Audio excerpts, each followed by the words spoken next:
ამ ეპიზოდს ნამდვილად არ ჭირდება დიდი შესავლის გაკეთება, მაგრამ მაინც გავაკეთებ, იმიტომ რომ ამ ჩენელინგების სერიებით რეალურად რასაც ვაზიარებ, ძალიან ბევრი ისეთი შეხედულება და ისეთი ფორმულა შეიძლება ცხოვრებისეული დაინგრეს ადამიანისთვის, რომელსაც მთელი ცხოვრება უბრალოდ სხვანაირად ჯეროდა და სხვანაირად ფიქრობდა. ამ შემთხვევაში ჩენელინგის ეპიზოდი ეხება ზოგადად შეცოდებას და რა ხდება, როდესაც ადამიანი გვეცოდება. რატომ არ არის ეს ჯანსაღი პოზიციონირება ადამიანთან მიმართებაში, რას გვიზიანებს ჩვენ, რას უზიანებს ამ ადამიანს ჩვენი შეცოდება და მთავარი ამ ეპიზოდის ფრაზა, ასე ვთქვათ, ჩემთვის, რომელიც ამოვიღე, არის ის, რომ ნუ შეიცოდებ, უგულშემატკივრე. ანუ ეს არის სწორი ფორმულირება, როგორც შეგვიძლია, რომ ადამიანს გვერდით დაუდგეთ, ისე რომ არც ის დაზიანდეს, არც ჩვენ დავზიანდეთ და სამყაროში რაღაც კარგი გავაკეთოთ იმ ადამიანისთვის, ვისაც ჩვენ გულშემატკივრებთ.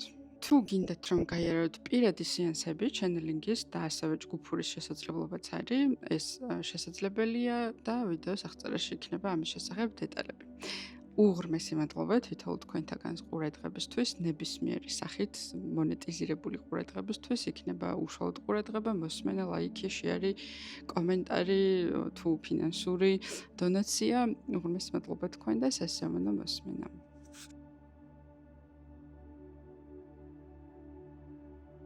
არ არის მაინც და მაინც სწორი, რომ ჩვენ ვინმე შეგვეცოდოს, იმიტომ რომ ზოგადად ემპათია ხო, შეცოდება უფრო სწორედ ძალიან ცუდი ენერგიაა.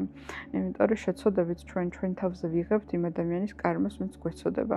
და ჯობია რომ არავინ არ შეგვეცოდოს, იმიტომ რომ იმ ენერგიას მე ჩვენ თავზე ავიღებთ და შეცოდებით ხდება ზოგადად ნებისმიერი ნეგატიური ენერგიის ჩვენ თავზე აღება. თუ მაგალითად გაიხსენებთ ხო, შეიძლება დააკვირდეთ რა თქვენ ცხოვრებას და აღმოჩნდეს, რომ მაგალითად აი დაქალი შემეცოდა, იმიტომ რომ რაღაცა მეუღლე მიატოვა და იმდანეთ განვწდიდი და შევედი ვთქვათ ამის მდგომარეობაში, რომ მე შეიძლება თქვენ დაგენგრათ ოჯახი.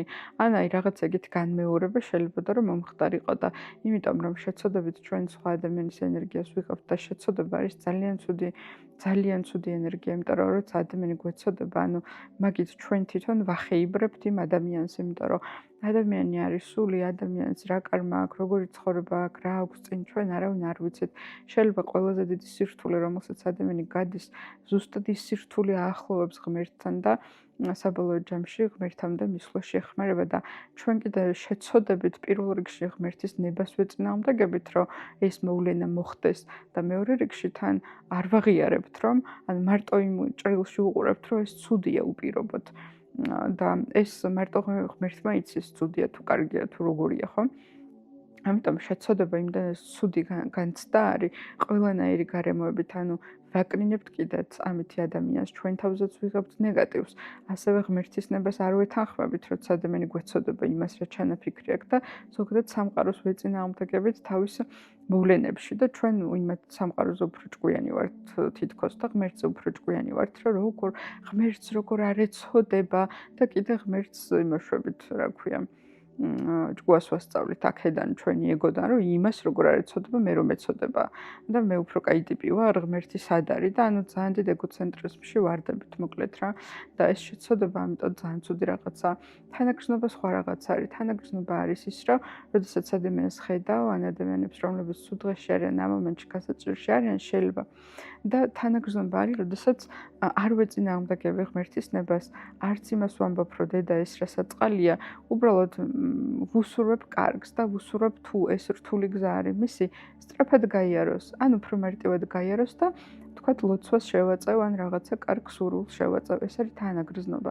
შეცოდება არის დამღუპველი ყველასთვის, ანუ იმისთვისაც, ვინც შეგეცოდება, თქვენთვისაც განსაკუთრებით და შეცოდება არის ძალიან დიდი მკვრეხელობა, იმიტომ რომ შეცოდებით, ანუ ადამიანი ღმერთზე მაღლა აყენებს თავს და ამბობს, რომ აი იცი რა, ღმერთო შენ რო ესე დაგეგმე ეს მოვლენები და ეს ადამიანი ხა ასე დღეში რო არის, ანუ მე მეცოდება და მე კაი ტიპი ვარ და შენ სათხარ ამ დროს და ძალიან დიდი ამპარტავნობა დევს ამ შეცოდების ემოციაში.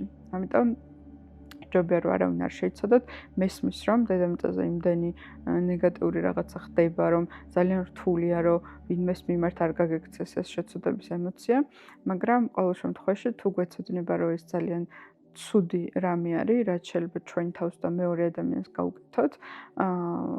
ნელ-ნელა შეგიძლიათ, რომ თქვენ თავს შეეხსენოთ ხოლმე, რომ შეცოდების დროს, როცა ადამიანი შეგეცოდებათ, ან ვინმე ზოგადად შეგეცოდებათ, რომ თქვენ თავს შეეხსენოთ და ავტომატურად შეცვალოთ თქვენი დამოკიდებულება და შეცოდება უბრალოდ თანაგრძნობაში გადაიტანოთ ხოლმე. ეს ძალიან მნიშვნელოვანია, იმიტომ რომ შეცოდებით ძალიან ბევრ არასწორ patterns, არასწორ ენერგიას ვიღებთ ჩვენ თავზე, რომელიც ჩვენ საერთოდ არ გვეკუთვნის და საერთოდ არ იყო ჩვენთვის განკუთვნილი, მაგრამ რადგან შეგვეცოდა ეს ემოციური კავშირი, თან ეს ამპარტავნული ემოციური კავშირი ავტომატურად განაპირობებს, რომ ეს სასჯელი, რასაც ჩვენ სხვა ადამიანის ცხოვრებაში ვხედავთ, რომელიც გვეცოდება, ჩვენზე გადმოვიდეს და მე ღმერთმა ჩვენ ჩაგვაყენოს ზუსტად მასეთ სიტუაციაში, რომ მივხვდეთ, რომ რეალურად არ იყო არაფერი შესაძლოა და ამპარტავნული მდგომარეობა იყო, რაც მანამდე იმ მეორე ადამიანის მიმართ გაგვიჩნდა. ამიტომ ნუ შეგვეცოდება, ყველას თავის გზა აქვს, ვისი გზა როგორ არის დაწერილი, ეს კაცმა არ იცის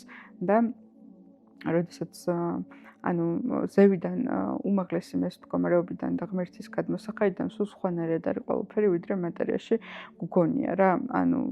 მაგალითად იგივე არის, რომ ხა ვიდეო თამაშს რო თამაშობდეს ორი ადამიანი და ერთი რომ მარცხდება და ვიდეო თამაშის ავატარი რო გვეცოდებოდეს, ხო უაზრობა, იმიტომ რომ თვითონ თამაშის არსი არის ეგეთი, რომ იმათმა უნდა იბრძოლონ და თუ უნდა იბრძოლონ, მაშინ ვიღაცა იქნება გამარჯვებული და ვიღაცა დამარცხებული.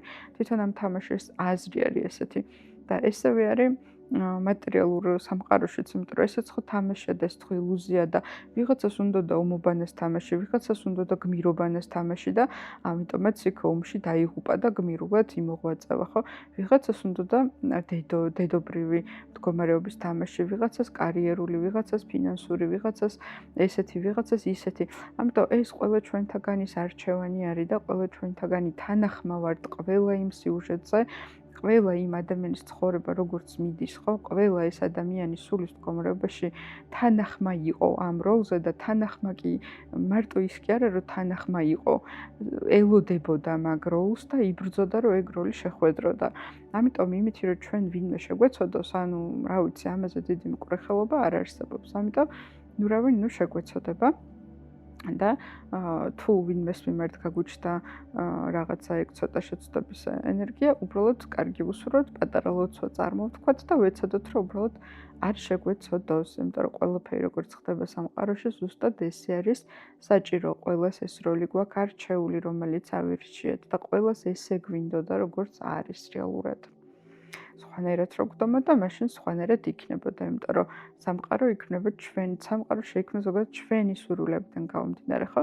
ღმერთის ცალკეულ ნაწილაკებს გაუჩნდათ სურვილი, რომ ცალკე ეგემად ღმერთობა და ამიტომ ღმერთმა შექმნა სამყარო, სადაც ადამიანი იქნება ინდივიდი, ინდივიდუალურ სხეულში ჩამოვა, არ იქნება მთლიანი ყოველ შემთხვევაში ილუზია შეიქმნება ასეთი, რომ აღარ არის ერთიანი ღმერთის ნაწილი, არის დამოუკიდებელი ნაწილაკი, რომელიც თავად მართავს ცხოვრებას, არის დამოუკიდებელი და შეუძლია მიიღოს ნებისმიერი გამოცდილება ამ ცხოვრების ატრაქციონებზე. ამიტომ ეს ყველა ჩვენთაგანის ნება არის, ჩვენ ავირჩიეთ და როგორ ცხოვრებასაც ვცხოვრობთ.